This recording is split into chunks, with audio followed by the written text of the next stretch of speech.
কোনটো গ্ৰহ নীলাগ্ৰহ বুলি জনা যায়?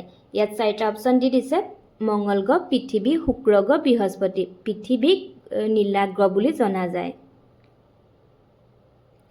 কোনটো গ্ৰহ পৃথিৱীৰ যমজ বুলি কোৱা হয়? ইয়াতো চাৰিটা অপশ্যন দি দিছে শুক্ৰ গ্ৰহক পৃথিৱীৰ যমজ বুলি কোৱা হয়। কোনটো গ্ৰহক স্বৰ্গৰ অধিপতি বুলি কোৱা হয়? বৃহস্পতিক স্বৰ্গৰ অধিপতি বুলি কোৱা হয়। নেক্সট কুৱেশ্যন, ভিনেগাৰত কি এচিড থাকে? ইয়াতো চাৰিটা অপশ্যন দি দিছে।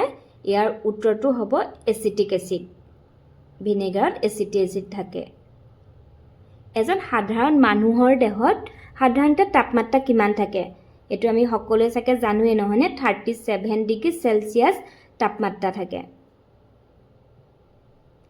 এইডছ কিহৰ দ্বাৰা হোৱা ৰোগ? এইডছ HIV দ্বাৰা হোৱা ৰোগ। নেক্সট কুৱেশ্যনটো হ'ব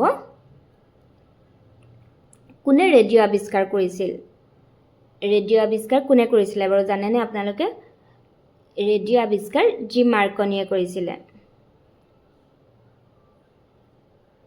আহাৰত আয়ডিনৰ অভাৱৰ ফলত হোৱা ৰোগটো কি? ইয়াত চাৰিটা অপশ্যন দি দিছে। ইয়াৰ উত্তৰটো হ'ব বি নম্বৰটো গলগণ্ড মানে গয়েটা ৰোগ।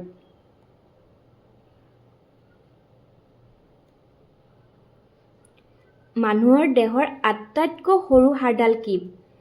ইয়াৰ উত্তৰটো হ'ব ষ্টেপিছ। ষ্টেপিছ হৈছে আমাৰ দেহৰ আটাইতকৈ সৰু হাড়।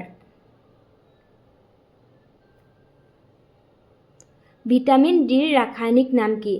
ভিটামিন ডিৰ ৰাসায়নিক নামটো বাৰু আপোনালোকৰ মনত আছেনে? ভিটামিন ডিৰ ৰাসায়নিক নামটো হৈছে কেলচিফেৰল।